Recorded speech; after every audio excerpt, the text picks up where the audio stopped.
Thank you, Mr. Speaker, for the opportunity to speak to what is truly an historic trade agreement between Canada and the European Union.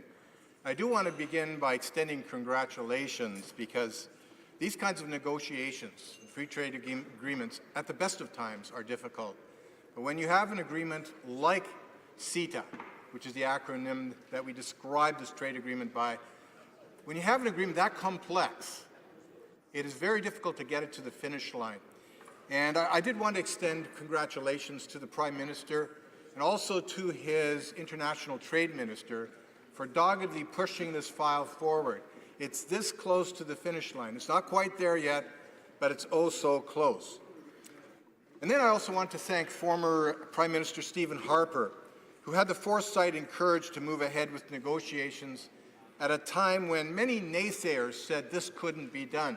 In fact, I recall during these negotiations, which I led for 4.5 years, the many times when people would come up and say, you know what, there's no way you're going to be able to address that issue. There's no way you're going to be able to open up agricultural access in the European Union. And you know, each step along the way, Prime Minister Stephen Harper had our back, had the back of our team, making sure we got this done. And so our country owes Stephen Harper a tremendous debt of gratitude for his remarkable achievement.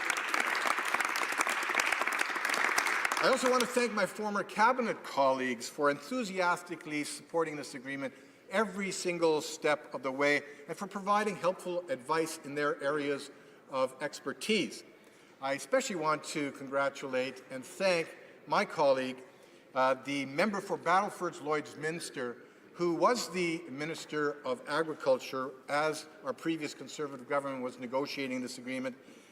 He worked on one of the most difficult provisions of this agreement, which is agricultural access into the European Union, also addressing some of our sensitivities on the Canadian side. And he was able to get it done in a way that our stakeholders strongly ended up supporting this agreement. And I'm pleased to see that he is now the official opposition's trade critic, holding the Liberal government's feet to the fire as they try to defend and promote Canada's trade interests around the world.